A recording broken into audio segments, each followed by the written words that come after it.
Estic veient els motius de les retallades que estan havent-hi ara mateix, posant en perill el futur de les nostres pensions, i és per això que des d'ara, des dels meus 24 anys, lluito per unes pensions dignes, i per això estaré el 2 de febrer a la Biblioteca Francesc Cambet.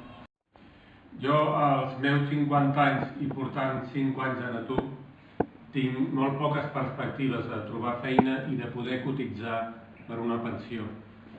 Necessito una pensió justa per no caure amb la més pura misèria.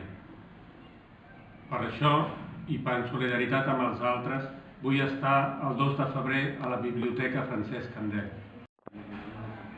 Hola, tinc 58 anys. El dia 2 de febrer aniré a la Biblioteca Francesc Candel perquè després de 30 anys treballant encara no sé si tindré dret a una pensió digna. A l'edat de la meva filla, jo ja treballava i cotitzava a la Seguretat Social. Ara ella, com tanta gent que veig cada dia, ho té molt difícil per fugir de l'atur i de la precarietat. Com pot ser que jo m'hagi de sentir una privilegiada per tenir dret a una jubilació?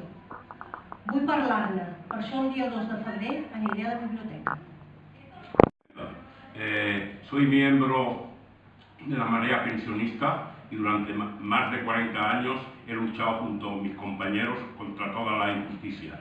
Ahora todos tenemos claro que volveremos a luchar y tumbaremos las últimas reformas de pensiones que son tan lesivas para los trabajadores y trabajadoras. Por eso, el día 2 de febrero, a las 6:30 de la tarde, estaré en la Biblioteca Francesc Candel. Soy pensionista, he estado cotizando más de 45 años y luchando en las empresas que he trabajado con todos mis compañeros, por eso no quiero que las pensiones sean disminuidas ni mucho menos. Por eso el día 2 de febrero quiero estar en la Biblioteca Francesc Candel. 20 anys que soc pensionista i en tot aquest temps he pogut comprovar que el meu poder adquisitiu cada vegada ha anat minvant, per la senzilla raó que encara que facin algun lleuger increment en les cotitzacions de les pensions, els serveis bàsics que necessitem per viure han anat incrementant-se molt més. Per això vull fer-ne una reflexió pública i aniré a la Biblioteca Francesc Candel el dia 2 de febrer a les 18:30.